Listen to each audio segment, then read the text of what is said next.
अजय और विजय नामक के दो भाई एक गांव में रहा करते थे। विजय ने एक दिन शहर से एक नई स्कूटी खरीद लाई। यह देखकर अजय बहुत खुश हुआ। कैसी है भाई मेरा नई स्कूटी? चलो मेरे साथ कहीं घूम कर आते हैं। तब अजय विजय के पीछे बैठ गया और दोनों हाईवे की तरफ निकल पड़े। थोड़ी दूर जाते ही अजय को सड़क के किनारे एक खूबसूरत औरत खड़ी हुई दिखाई दी।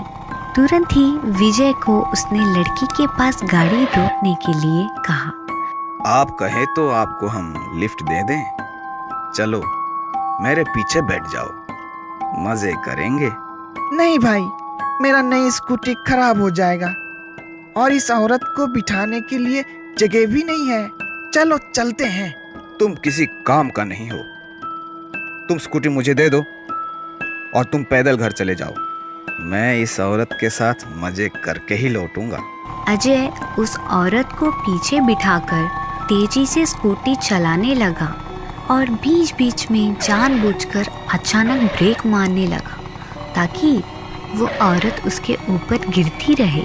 उस औरत को अजय की चाल समझ आ गई और अचानक वह चुड़ैल के रूप में बदल गई और जोर जोर से अजय का गर्दन पकड़कर चिल्लाने लगी। अजय स्कूटी बीच सड़क पे रोक दिया और डर के मारे रोने लगा। अरे कोई मुझे बचाओ! अरे बाप रे, ये तो भूत है! मैं मर गया! बचाओ बचाओ हे राम!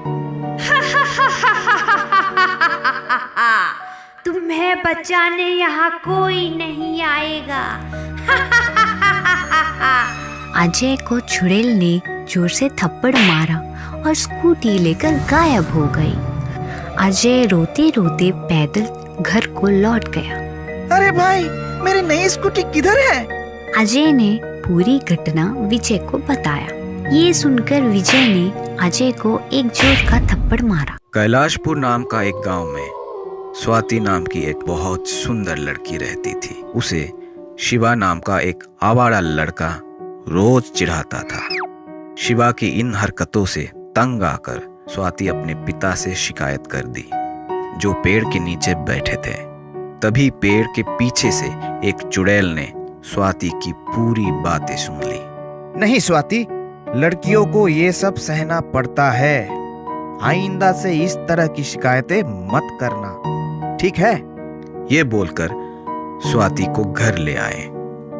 इस गांव के मर्द तो बिल्कुल राक्षस जैसे हैं, लड़कियों का दर्द नहीं समझते। कुछ साल पहले मुझे भी एक आवारे ने प्यार के नाम से धोखा देकर मुझे मार दिया था और अब शिव को मैं जिंदा नहीं छोड़ूंगी।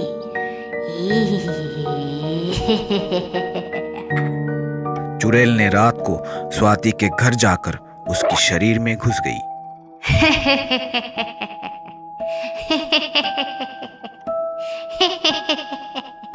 कल मैं उस शिव को मजा चखाऊंगी। हर रोज की तरह शिवा स्वाति को छेड़ने लगा। शिवा इस बात से अनजान था कि स्वाति के अंदर चुड़ैल है। चलो शिव, हम कहीं अकेले में जाकर बातें करते हैं।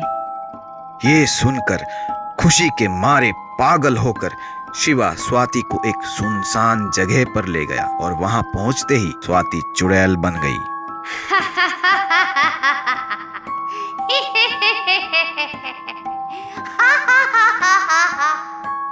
अरे स्वाति, ये तुम्हें क्या हो गया?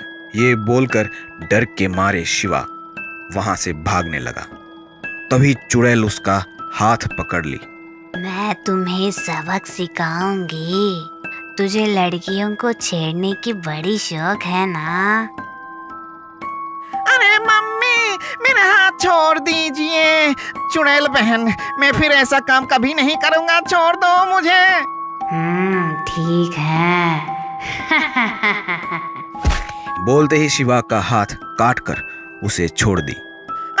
मर गया मेरा हाथ, मेरा हाथ। शिवा वहां से भाग गया। उसके बाद चुड़ैल स्वाति की शरीर को छोड़कर चली गई और स्वाति खुशी खुशी अपनी जिंदगी बिताने लगी। बीजकपुर नामक एक गांव में एक चुड़ैल हर रात उस गांव के लोगों को अपनी आवाज से डराती थी। ये चुड़ैल नींबू और चावल से गांव की औरतों को अपने वश में कर लेती थी। हर रात भिखारी के वेश में घर के दरवाजे खटखटाती थी। मुझे बहुत भूख लगी है, मुझे एक नींबू और थोड़ा सा चावल दे दो माँ। ये देखकर वनिता भिखारी को एक नींबू और थोड़ी सी चावल देती है। ये लीजिए। जैसे ही चावल और नींबू हाथ में आता है, भिखारी तुरंत ही चुड़ैल के रूप में बदलकर जोर से हंसने लगती है। ये देखकर वनिता डर जाती है। वनिता, आज मैं तुम्हारे शरीर में मेरी आत्मा डाल देती हूँ।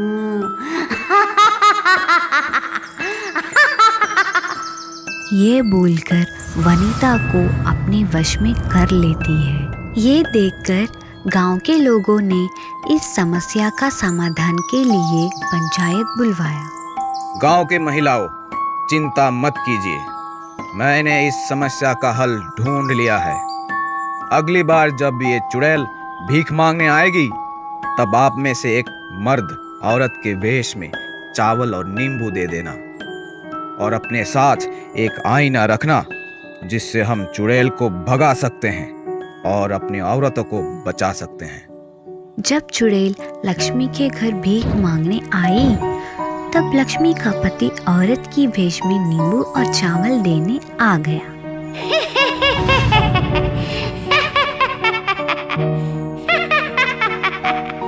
अब मेरी आत्मा तेरे अंदर आ गई। लेकिन साड़ी में मर्द होने के कारण चुड़ैल का मंत्र काम नहीं किया। तभी लक्ष्मी का पति उस चुड़ैल को आईना दिखा दिया। आईना देखते ही वह चुड़ैल आईने में कैद हो गई। हाय हाय, तुम लोगों ने मुझे क्यों बंदी बनाया है? मैं तुम लोगों को नहीं छोड़ूंगी। तुरंत उस आईने को नीचे फेंककर तोड़ देता है। इसके साथ ही चुड़ैल भी मर जाती है और गांव की सारी औरतों को चुड़ैल से मुक्ति मिल जाती है। चंबलपुर नामक एक गांव में लड़कियों के खिलाफ बहुत नफरत हुआ करता था। एक दिन गांव के मुखिया ने एक समावेश की आयोजन की और उस समावेश में गांव के सारे आदमियों के लिए मैं ये आदेश जारी कर रहा हूँ कि कोई भी अपनी बेटी को स्कूल नहीं भेजेंगे, और अब से कोई भी महिला अगर बेटी पैदा करती है तो उसे अपनी बेटी के साथ गांव से बाहर निकाल दिया जाएगा। गांव वाले मुखिया के बात मानकर अपनी बेटियों को स्कूल भेजना बंद कर दी और गांव की जो भी महिला बेटी को पैदा किया उसे गांव से बाहर निकाल दिया गया। तुम लोगों ने मेरे बात मानकर बहुत अच्छा काम किया। ये बोलकर गांव की मुखिया वहां से चले गए। लेकिन अगले ही दिन से गांव में एक भयानक चुड़ैल हाहाकार मचाने लगी।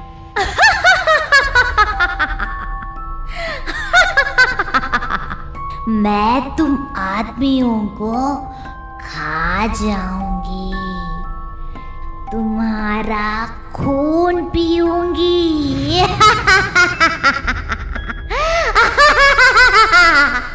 चुड़ैल से डरकर गांव के लोग मदद के लिए मुखिया के पास भागे। क्या हुआ? सब लोग इतने परेशान क्यों दिख रहे हैं? तब सबने मिलकर मुखिया को चुड़ैल की हरकतों के बारे में बता दी। तब मुखिया गुस्से में आकर उस चुड़ैल की सामना करने के लिए निकल पड़े। ए चुड़ैल, तुम मेरे गांव के आदमियों को क्यों तंग कर रही हो? तुम्हें क्या चाहिए? मैं तो तुम्हारी इंतजार कर रही थी, बेवकूफ। ऐसा बोलकर चुड़ैल ने मुखिया के गर्दन पकड़कर हवा में उठाई। अरे मुझे छोड़ दो दीदी, आपको क्या चाहिए बोलिए, मैं तुरंत ही वो काम कर दूंगा। तुम्हें गांव की बेटियों को पढ़ाने की जिम्मेदारी लेना पड़ेगा और गांव की महिलाओं को उनकी बेटियों के साथ वापस बुलाना पड़ेगा, ठीक है? ठीक है दीदी, मुझे छोड़ दीजिए। चुड़ैल ने तब मुखिया को छोड़ दी और बोली, और अब से गांव की सरपंच एक महिला होनी चाहिए, एक महिला। ये सुनकर गांव की महिलाएं खुश हो गई और चुड़ैल की जय जयकार करने लगे।